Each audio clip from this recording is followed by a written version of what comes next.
I, 33-year-old female, have a daughter, 10-year-old female, who is very pale. She's a ginger, if that's any indication, and she was invited to a swimming party by her classmate. I asked her if she put on sunscreen, and she said she did, but I had a feeling she was lying, so I asked her more questions about it, which just led to more lying. I put it on upstairs earlier. I put it on in the car, etc., which really upset me because she has a history of lying. I've talked to her several times throughout maybe the past 3 years about how I don't care if she does something bad, she should just not lie. Just last week she lied about something related to school, and I talked to her again about not lying. This time when she lied, I decided to actually punish her by not letting her go to the party. I feel really bad, but at the same time, I feel like she doesn't take me seriously because I never really punish her. But also, she thinks it's better to lie, so she doesn't get punished. I don't feel like I'm that harsh because the worst I've ever done was take her phone away for a day. I think I'm the AH because I feel like it's such a small lie, but at the same time, I feel like lying about small things will eventually turn into lying about big things. So am I the idiot for not letting my daughter go to the swim party for lying about wearing sunscreen? Edit: I've realised my wrongs, but feel free to keep commenting and roast me. Second edit: came back to this post from like 100 comments to almost 1k comments. There's a lot of stuff to people are commenting, so I'll just address a few of the couple of questions I'm seeing. 1. I already answered this in an earlier comment, but I thought she might have been lying because we've only been using Korean face sunscreen that I've bought in bulk lately, since that's the kind we like to put on ourselves. It comes in a small tube, and when I noticed it wasn't really touched, that's when I started questioning her, and that's when the lies compounded. She said she put on the sunscreen upstairs, but it was downstairs the whole time. Then another lie: she eventually admitted to lying. 2. How can she put sunscreen on her own? She's 10, almost 11, and limber? We both have no issues putting on our sunscreen, even the back. 3. People saying to let her burn as punishment. I'm sorry, but I don't think you understand how much more likely someone with her skin type will get cancer from being in the sun. 4. Some people are saying that lying is natural for this age, while others are accusing me of harassing her and other things, and that's why she lies. For the latter, I don't know how you got to that conclusion. I think that was it for the most common comment/questions. Overall, my takeaway from this is what I got from the comments.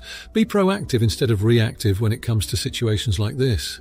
I appreciate those who offered advice because they genuinely understood that being a parent is hard, and no one gets it 100% right. Anybody else who's reading this and are in a similar situation, I hope this thread gives you insight on how to approach your children. Now here are the comments. Comment 1. I'm torn, because I hear the history of lying and I get the concern over it, but also it seems not that abnormal to be a kid and to kind of lie about having totally done the thing that they don't really want to do. If you knew she hadn't actually put on sunscreen, my thought is that she doesn't really want to or see the importance of it. Has she ever had the pain of a sunburn? Does she know about skin cancer? Maybe yes to the first, maybe no to the second. I would have thought of just going with her to the bathroom and watching her put on the sunscreen, help her get it on her back, and start in with talking about why it's important. This said as a pale person in a family that has a history of skin cancer. I really don't remember how enthusiastic I was about sunblock, but I do know that when I came home from my first band camp at 14, bright red as a lobster, despite having put on 35 SPF that morning, South Florida, my mum ran out and got this gigantic bottle of 90 SPF sunblock and would proceed to make sure I was absolutely covered, and then drilled it into me that I was supposed to put more on at lunchtime, and made sure the adults, parents helping out, knew to make sure I put more on. And I did, because damn, that sunburn was painful. So if it's important, make sure it happens. I don't know that 10 is old enough to really know why some things are as important as they are, so very, very gentle. You're the idiot with the caveat of you know your kid better than I do. And yeah, if the lying is a thing, maybe talk to a therapist. Comment 2. Everyone sucks here. It sounds like she's lying to lie and talking hasn't worked. She's a liar and that needs to be addressed, but sounds like you failed to have consequences or even change your approach to your daughter. If you asked, when are you going to put on sunscreen? What would she have said? Is there something in your tone where she feels obligated to answer yes or no to avoid your response? Step back and think about the driver. Address it, then consequences.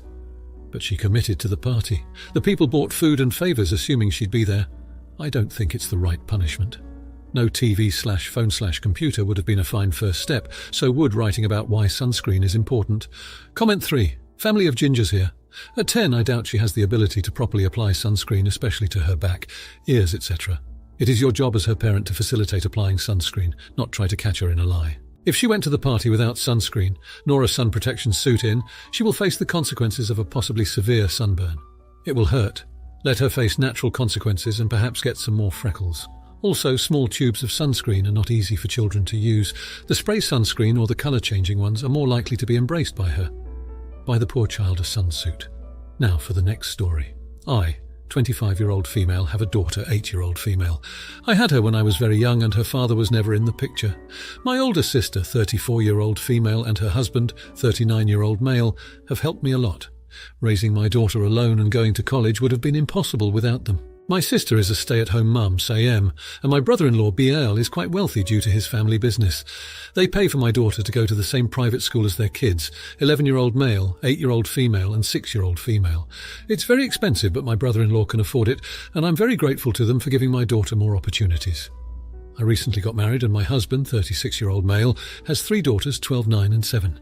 They go to our local public school, which is good but not as good as the private school my daughter goes to. Last night he told me that he thinks it isn't fair that my daughter goes to a $40,000 per year private school while his daughters have to go to public school. He said that next year I need to either send my daughter to public school or ask my brother-in-law to pay for his daughters to go to private school. I told him that I'm not doing that because I want my daughter to have all the opportunities I didn't have. I went to a low-quality inner-city public school, and my brother-in-law can't afford to send 7 kids to private school. He got mad at me and said that our kids are siblings now, and everything needs to be equal between them. Am I the idiot? Now here are the comments. Comment 1. No, you are not the a-hole. Your new husband is... The fact that you think you're refusing to ask your brother-in-law to pay for your new husband's 3 children to attend an expensive private school could mean you are an a-hole, is a huge, giant, red-waving flag that should be visible by the astronauts on the space station. I'm quite taken aback that your new husband sees nothing wrong with asking his new brother-in-law to pay $120,000 a year to send his kids to a private school. It makes me wonder if the either-or option your new husband gave you was actually a red herring, because he knows that no sane, reasonable person would actually do something so unrealistic, outrageous and ridiculous. In other words, is your new husband's goal merely for you to put your daughter in public school so that he will not have his ego bruised or feel badly that he cannot do the same for his own children? But here's the deal. That is his problem. And quite frankly, something he should have thought of and broached with you long before you two got married, though I would have said he was out of line then too if he had. It is neither fair nor kind to suggest that your child's opportunities should be diminished for any reason, even for the sake of other children. It may have been different if you married your husband when all of your children were preschool aged and the precedent had not already been established of your daughter attending private school, but that is not what happened. If there are other situations in which your husband behaves this way, please reevaluate the relationship since it is so new, as it would be easier to unwind now than later. If he is selfish, inconsiderate of your daughter, has a very fragile ego that manifests in bizarre, self-centered ways, this will just be the beginning of problems with him. Comment 2. Not the idiot. This is really the kind of thing your husband should have mentioned before the two of you married. Something about the phrase, the kids are siblings and everything needs to be equal between them, is throwing up red flags for me. Even between full siblings things aren't equal. You can aim for fair, but you can't ever achieve equal. Like, think about trying to spend equal amounts of money on 2 different children for Christmas gifts. It's impossible. So I think my feeling is that the convince your brother-in-law to pay for my kid's school could be part of a bigger issue with money and entitlement. For instance, if you've joined finances, is your income being spent on your husband and his kids? Are you being expected to take on the majority of childcare? Basically, is he taking advantage of you? Comment 3. Not the idiot. The kids are now step-siblings. They are of no relation to your sister and brother-in-law, and they owe them nothing. I would make this a hard line and always put your daughter first. If this is the hill he chooses to die on, then let him and leave. Huge red flags like flashing red light red flags. I am sure that he was aware before you were married that his children were in public and your child was in private. That makes it an even larger red flag. Please reevaluate this relationship. If you force the issue or even approach it with your brother-in-law, the only person who will lose here is your daughter. Now for the next story. My 42-year-old male wife's 40-year-old female family is Mexican, and they follow a tradition to hold a big party for girls that are turning 15. It's called a quinceañera. That wasn't part of my culture, and I never understood the point of spending so much money in a party anyway, but we did save up for a while to throw my daughter one. Until my daughter herself said a few months ago that she doesn't want a party and would prefer to spend that money on a trip. It will be a 30-day tour to Europe with a group of teenagers, including some school friends. Here's the thing, my daughter has a twin brother. Of course my son wouldn't get a quinceañera, even though they celebrate their birthday on the same day, because the party is just for girls. But since the party turned into a birthday trip, He's upset and feeling left out. I tried to explain to him, I'm not so financially comfortable right now to send both of them. I could find a way, but I honestly don't want to spend anything beyond the Quinceañera fund. He lashed out and told me his mother and I always favour his sister over him, which is very unfair. I then told him my father never paid for any of my trips, and the first time I went abroad I was already an adult and did it with my own money. If that's what he wants, I suggested he could maybe look for a job. I understand that I was harsh, but his sense of entitlement really threw me off. Am I the idiot for agreeing to the trip or where he'd stay behind? Edit. To make it clear, I'm not paying for any of my daughter's friends' trips. It will be a supervised tour, and some girls she knows from school will also go on their parents' dime. Now here are the comments. Comment 1. You think spending money on a party is wasteful, so you decide to send your daughter on a month-long trip instead. You tried to explain to your son that you couldn't afford to send him on holiday as well, then say you actually can afford it, you just don't want to. Then you suggest an underage child gets a job if he wants to be treated equally to his sister. Your annoyance at your son's sense of entitlement is comical, as he is rightfully entitled to equality. Despite all this, you think his assertion that you favour his sister is unfair, when your whole post details how you favour his sister. Are you doing anything special for your son's birthday at all? You know, at least just the one day when it's his actual birthday, not the 30 that your daughter's getting. You're the idiot. Comment 2. Wouldn't he still have felt like he was treated unequally if only his sister got the party? I think the fact that he's saying you always favour her should be eye-opening. A 30-day tour of Europe with friends and hope to hell some parents is shitty.